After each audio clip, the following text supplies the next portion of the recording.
Gusto kong malaman mo, sobrang thankful ako dahil ibinigay ka ni God. Yun ang pinakamagandang regalo na na-receive ko. Regalong nagbigay saya sa akin sa araw-araw na kasama kita.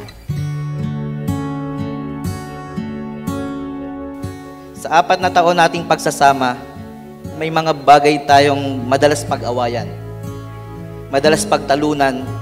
Pero sabi nga nila, nung ganun daw talaga, kasi ginawa kang babae at ginawa akong lalaki, talagang marami tayong pagkakaiba. Pero ano't ano pa, alam ko na kaya nating lampasan ang bawat pagsubok sa buhay natin.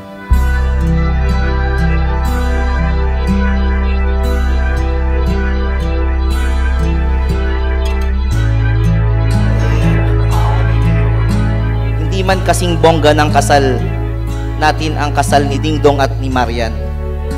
At hindi man kasing laki ng cake nila ang cake natin. Ito lang mapapangako ko sa iyo.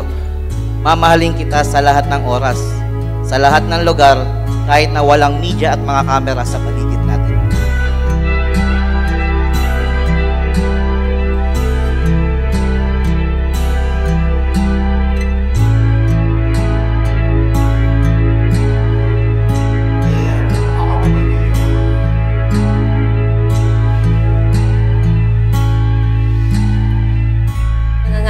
Ikaw lang ang mamahalin ko kahit pa ilang beses tayo nagsisigawan, nagbabangayan. With God, alam ko na magiging matatag tayo.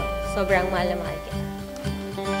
You stood behind the counter, I walked up, keeping my head down. Something that moved me now. Sa araw na to, nawa ang simula ng ating buhay at maging karugtong ng ating nasimulang pagmamahalan.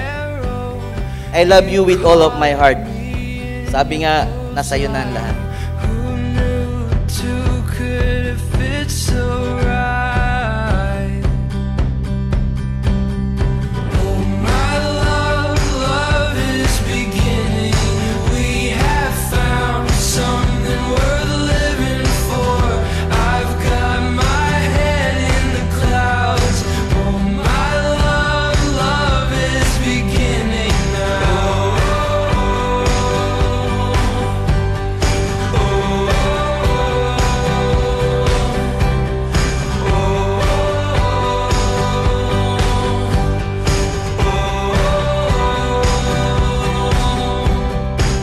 I promise to be your cheerleader pag bad trip ka sa boss mo.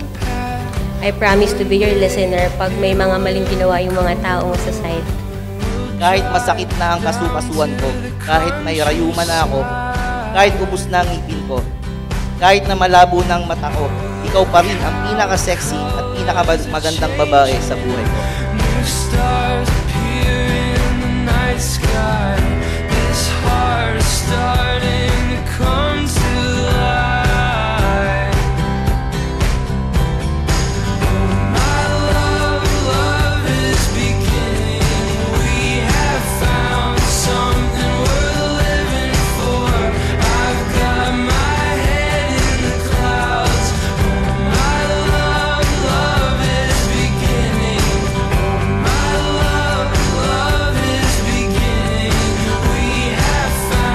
So